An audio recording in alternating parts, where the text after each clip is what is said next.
welcome to day 28 of the 31-day mobility challenge. We're going to do a quick flow today, and we're going to start in standing, and we're going to take our head to one side, and then from there we're going to nod yes. So taking your chin all the way down to your chest and then looking up and back. Make sure you're breathing, being nice and active in your stance. So abs are braced a little bit, your tummy is, your butt's engaged a little bit too. And then when we've done 10 on this side, we'll come back to the center, drop your head to the other side, and then 10 nods here. So only go in whatever range feels good for you. We want to be always in that pain-free range. So just really tune in with your body and see what feels good for you. Okay, so that's our last one. Then we're going to come back to center. Then we're going to tip our head to the other side, and we're going to say no this time. So I'm going to drop my look at my shoulder and then look diagonally up. Shoulder down, diagonally up. So I'm pressing my hands down into the floor to try and pull my shoulder blades down. So my shoulders aren't hunching up. And just take your time to lubricate those joints in your neck. A little bit of popping and crackling can be normal here as long as there's no pain. And then we'll change sides. So we'll come back to the center, we'll drop our ear to our shoulder on the other side, and then looking down at your shoulder and diagonal up and over. So breathing all the time, monitoring intensity all the time, and just really being in your body. So trying not to let your mind wander while you're doing these. Stay with this time for you and your self-care. Okay, so last one, we'll come to the center. We're going to take our arms out to the side. I'm going to turn one palm up, and we're going to do alternating arm twists. So trying to twist the arm all the way around as much as we can as we keep those arms out in line with your shoulders. So really turning the palm up as much as you can and rotating the arm around and down as much as you can. So take your time to really find those end ranges of where that twisting is for you, that you're breathing. Good. And then one more. Let's clasp our fingers in front of us. We're going to drop our chin to our chest, and we're going to round the back and separate the shoulder blades away from each other. Breathe into your upper back. And then we're going to go to the opposite way. Hands come onto your lower back, just above your pelvis. Squeeze your shoulders together. Lift the chest and look up at the ceiling. Squeeze your bum. Little back bend, so whatever feels good for you. And then we're going to repeat that. So clasp the hands in front. Round your back. Chin to chest. Separate the shoulder blades. And then hands come to the lower back. Squeeze the shoulder blades, open your chest, look up to the ceiling, feel the stretch in the chest and shoulders, little back bend, one more time. Round through the back, breathing, and then hands on the lower back, squeezing the shoulder blades together and looking up. Good, and then coming back to center. So from there, we're going to take one foot across the other leg, and then I'm going to reach with my arm, and I'm going to get a hold of my wrist and pull that wrist to the side, so in that half moon position, breathing, and then I'll step to the center, step across, grab your wrist, pull, keeping between those two panes of glass. We're switching sides, so I'm trying not to lean forward or back. I'm trying to stay nice and upright and just bend laterally to the side. One more time. Step across, grab the wrist, hip out, trying to make that half moon shape. Step across, grab the wrist, press out, half moon, breathing, and then back to the center. We're going to draw our elbows back, make two fists and squeeze your shoulder blades together. So in this active upper body position, we're going to twist and look behind us. So getting some rotation through that mid back. And then twist and look the other way. Good, so thinking about the twist coming from your waist, keeping those shoulder blades active, shoulders are down, you're breathing. So warming up our twist, our rotation in our mid-back before we next go into some bow and arrow. So we're going to stretch the arms out in front.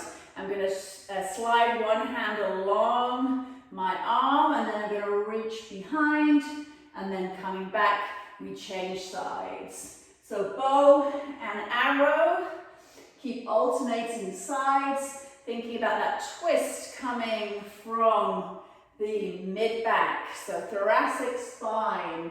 I'm trying to look all the way behind me to see what's behind me. So twist, the head follows the hand. So really mobilizing through that midsection of the spine, which is so important for shoulder health and spine health too. Last time. Good, and then coming back and relax it down. So from there, we're going to go into a single leg stance. So I'm going to balance on one leg. And I'm going to think about, before I do that, tripod foot. So remember the contact between your big toe, your little toe, and your heel is your tripod. Then you're going to tent the foot by almost gripping the floor with your toes, which is going to give you a nice solid base of support to lift off your knee. So when you have your knee in the air, you're going to take your hand across to the outside edge of that knee. And then with the arm, I'm going to twist and look behind me like I was in the bow and arrow. And hold. 5, working the foot. 4, 3, 2, and then coming back, and leg comes down. Let's try that on the other side. So really important to think about the foot and the balance coming from the floor up. So tripod foot, tent your feet by gripping the floor a little bit, and then lifting that knee. Then from there, my hand is going to come across, I'm pressing into my knee, and then I'm going to take my arm, eyes, hard on the side for me, eyes follow my hand. I'm going to reset. Okay, so coming up, hand across. If you're there already, then that's amazing. This side is just tricky for me today. And then I'm going to hold for 5, 4, 3, 2, and 1. So what I was finding here, this outer hip muscle for me was really not happy. This is my hip stabilizing muscle. So what I was feeling was that was the thing that didn't want to hold me when I rotate down. So we could have just modified that and taken it to a knee lift and a press on the side of the knee. Let's go one more time each side. Determined to get it. Okay, so lifting that knee up and then placing the hand at the outside of the knee, reaching around, nice strong in your core, and that would be 5 seconds, 10 seconds, see how long you lasted, and then lifting the other side up, hand across, reaching and looking back. I'm determined to try and get it today. I am human as well, I am not infallible. 5, 4, so a real struggle for me on this one today. 3, 2, 1. It's okay to fail. Okay, so a challenge for me to work on, and maybe it's a challenge for you guys too. We could have had something, holding something as we twist and look around without having to hold the knee. So thinking about those modifications. Okay, so from there we are going to come into a calf raise. We're going to take our hands on our shoulders and we're going to lift up onto our toes and reach the arms up and balance. and then come back down. Good. So when you're coming up on your feet, think about not going onto the outside edges of the feet, so not falling out and keeping the big toes nice and grounded. So big toe pressure as you come up, hold, squeeze, and come back down. And again, lift and squeeze, high as you can, challenge yourself, hold, and down. One more time, lift and hold. Make yourself as tall as you can, big toes into the floor, 5, 4, 3, big squeeze, 2, 1, and then come down. So let's do a few roll downs for our spinal mobility. So the first thing I'm going to do is tuck my chin into my chest, and then I'm going to think about trying to collapse the vertebrae one at a time on top of each other to allow me to come down into a forward folded position. So I'm trying to think about my vertebrae in my upper back first, collapsing, rounding, and then in my middle back, and then finally in my lower back, until I hang wherever I get to. I'm going to take out the hamstrings, so I'm going to bend the knees, so it's not necessarily a back of the leg stretch, it's more for my back. I'm going to grab my elbow pits. I'm going to keep my head tucked in, and then I'm just going to sway side to side. Releasing the back. And then from there, let the hands dangle down. We're going to reverse that process. We're going to peel up through the spine. Abs are nice and tight, pulling in to help me uncurl the spine as I slowly stack everything on top of each other. Roll the shoulders back, and then I'm at the top. So remember what we talked about: for one muscle to fully lengthen, the other muscle has to contract. So when I'm trying to make my spine lengthen, like round, I have to really pull in and concave in my abs to get that opening through the back. So that's why I'm cueing you to think about the abs bracing, so you can really isolate as much as you can each vertebra at a time. Let's go again. Chin down to chest. And then upper back first. So I'm pulling my rib cage in and back to try to isolate my vertebra in my upper and mid back. And then I'm more in my abs by my belly button as I'm trying to round through the lower back.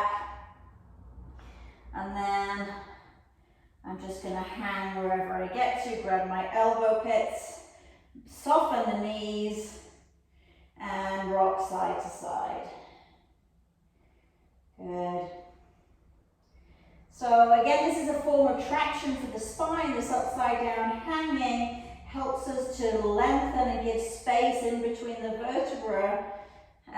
So it's really nice to have opportunities to be upside down.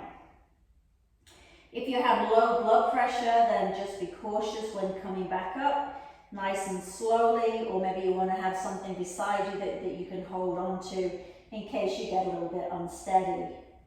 We're coming up now, thinking about, as if I was against the wall, I'm trying to press my pelvis up and back against the wall first, then the middle, and then my lower back, and then the middle of my back, and then my upper back, and then lastly will be my shoulders, and then the back of my head. Good, and then just have a little sway there. So we're gonna come to have a little bit of space as we're gonna walk out into our plank position. So why don't we do a roll down into plank? That seems a nice thing to do, seems we've just been practicing that. So let's go into our final roll down. So chin into chest, we can maybe make this one a little bit faster. Coming down until your hands come either side of your feet, so bend your legs as much as you need to.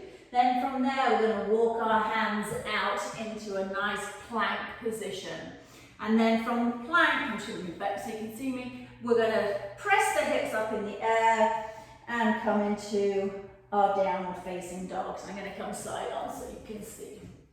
So legs can be bent, pressing through the arms, hips up in the air as high as you can, and then from there we're going to do some pedaling through the heels. So one leg bends, one leg straightens, feeling a nice stretch of the calves and the back of the leg. We're still keeping those arms nice and active and our ears by our arms.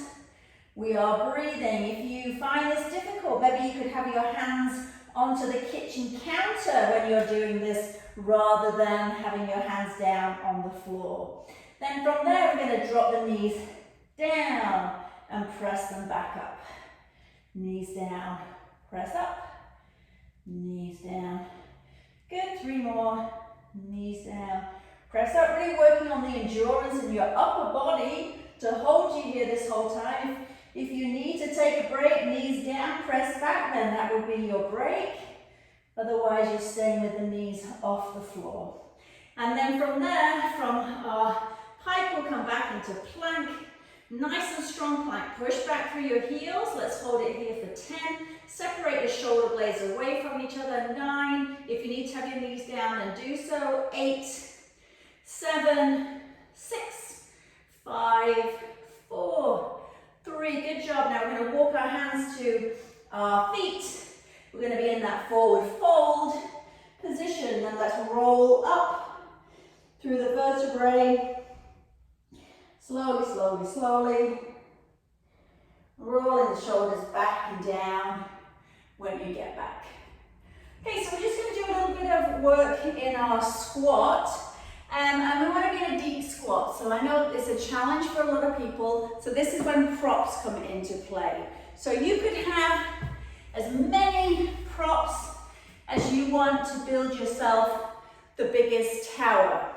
Because what I want you to do is to be able to be in your squat and nice and comfortable with your chest up. So that might look like that, or it might look like this. I'm just going to move further back. Or you might be on one block, you could maybe have it on its side.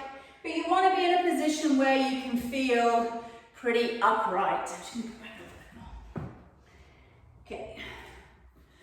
So from there, I'm going to have my feet slightly turned out because that helps me open my hips. If you can do this with your feet pointing straight on, then I would encourage you to do that. But if it feels a little bit more comfortable and your hips gives you more room to have your toes angled out, then feel free to do that. So I'm first going to start by actively straightening my arms and pressing my knees open. So when we're doing our squats in the gym, we really want to be able to get as full a depth as we can, and that's going to look different for different people depending on their anatomy, their mobility levels, and a whole host of different things. So this is going to look different for everybody, so just you're going to be in your own version. Another thing people find hard when they're squatting is to keep their chest lifted, like in this position. I often see people, if their hips are tight, that their chest will drop forward when they squat. So this is a good primer if you're doing a squat day to practice that upright chest. So from there, you'll press one side open, and then let's go ahead and lift the other arm up in the air and breathe. So again, this is helping us to keep that open chest. And then we'll switch sides, press the knee open. So notice any difference between sides when you're doing this. And then change.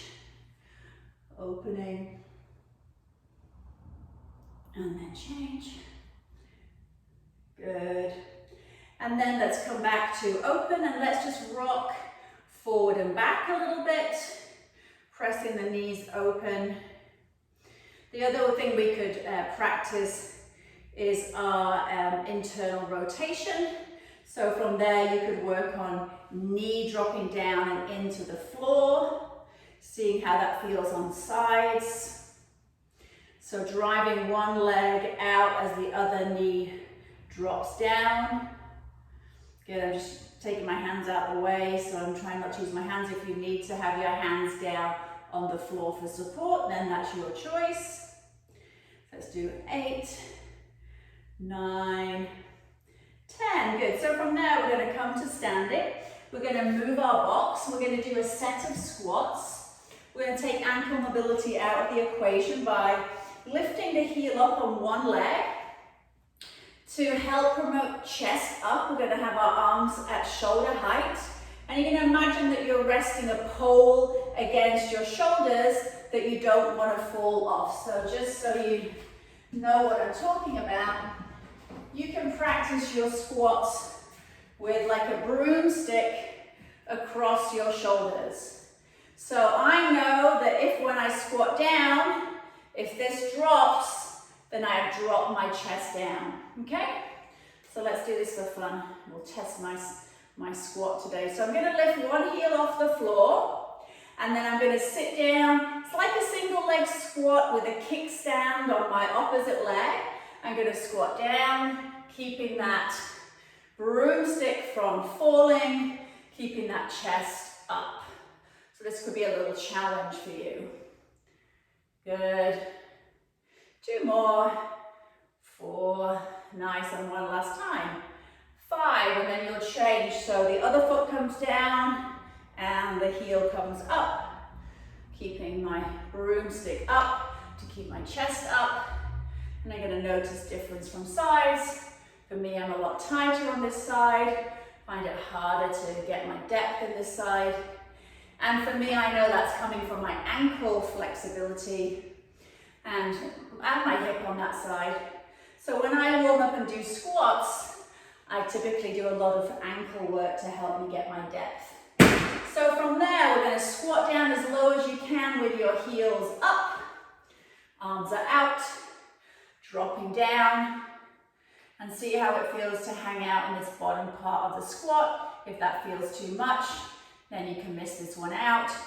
You could work on putting one heel down and then the other heel down, so rocking side to side, trying to get comfy in this low squatted position. Let's do a few more.